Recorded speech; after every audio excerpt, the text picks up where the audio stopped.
The southern border. First it was a crisis, then it wasn't, then it was. What could it be now? This president just used the backdrop of the Oval Office to manufacture a crisis. Right now, we have a crisis at our southern border. Some question if there is a crisis at all, as the president has claimed. When we do have a crisis at the border. An intelligence official tells CNN, quote, "No one is saying this is a crisis except them." We sit down instantly to start negotiating and into this border security crisis. But no sign of the national emergency that the president has been talking about. As a matter of fact, it's pretty tranquil down here. Crisis, no crisis, crisis. The media is like your dumb friend you ask to step out of the car to see if the blinkers are working. Yeah, it's working. Not working. Working. Not working. How can you make sense of this? Journalism these days is just another form of hysteria. A cynical person might think that if the press can't pin the crisis on you, then the crisis doesn't exist. Meanwhile, we see the crisis with our own eyes. We see the coyotes as people who traffic in suffering. The media just sees them as goofy, colorful tour guides. That's a result of childish denial. It'll make you say anything other than the truth, stuff that borders on the obscene. The border crisis is a long-term problem that makes problem solvers in the short term look like the bad guys. You're the parent threatening to take away the kids' avocados. Meanwhile, the Dems and media don't know what a crisis actually is. They're like a sailor saying his leaking boat works great until it's in the water. That's how they see the border. It works just fine until someone's crossing it. Now you have thousands crossing daily, and the media reverts to its usual amnesia. It's a crisis again, everyone. This migrant situation is called a crisis, but you know what? That word is overused and doesn't do the situation justice. We're going to show you what's happening here. It's not easy to see. Let's shine a light on what is obvious. What do you say? Let's get after it. Oh, boy. But what do you expect? For 2 years, they were screaming that we had a Russian plant in the White House, never contemplating their hysteria's effects. Thankfully, smarter people kept them from destroying the country, even as they destroyed their own credibility. That's the bigger crisis, a failed media trying to tell you what matters. So, Kennedy, a child's view is something bad is happening now, let's fix it.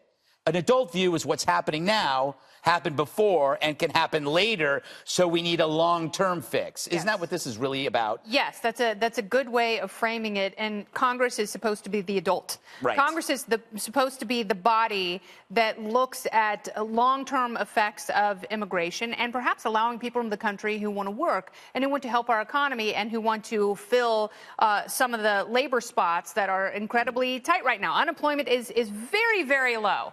And we do need help from our friends from the South, from Central America and Mexico.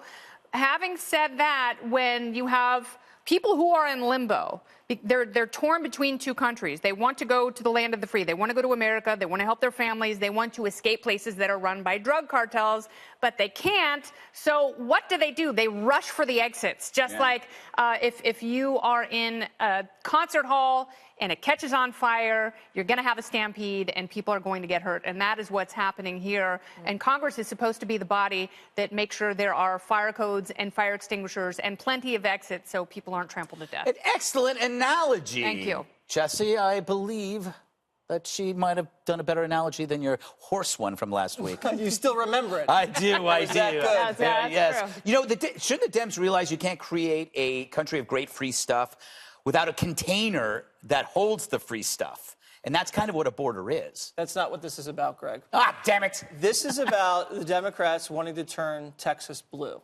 If Texas is blue, Republicans will never win another presidential election.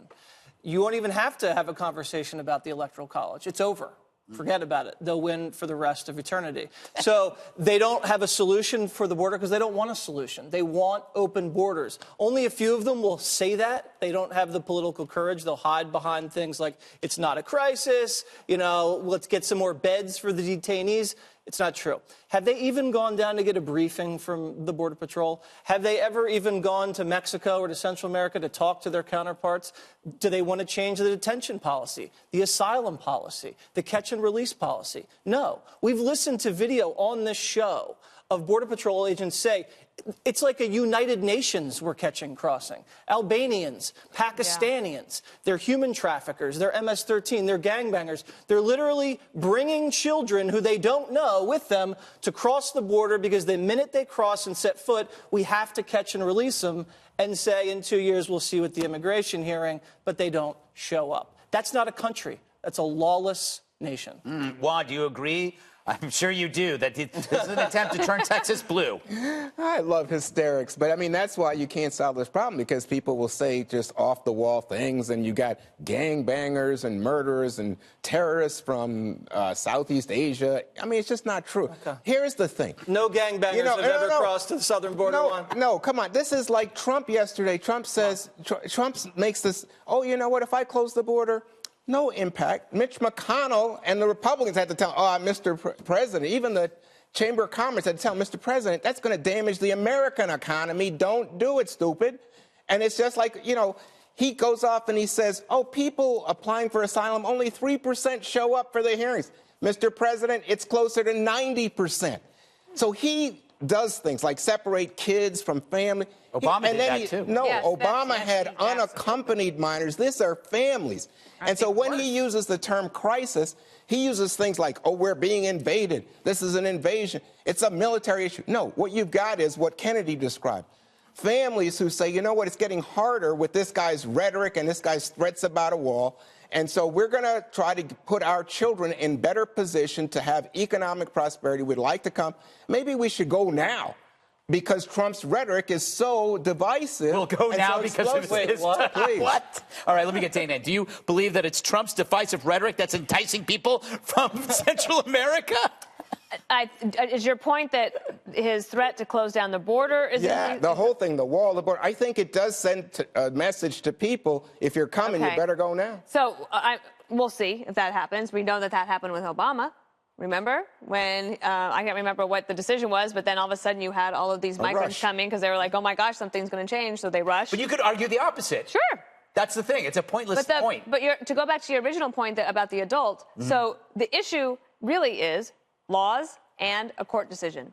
The law being the asylum piece, the court decision being the one that you can't hold children for longer than 20 days. And so the point that so let's just say that it's true that 90% show up for their hearing. But if 1 million people are coming in a year or more, so we had 100,000 in March, that's a pretty big number. Yeah. And the president's approval numbers with Hispanics is on the rise.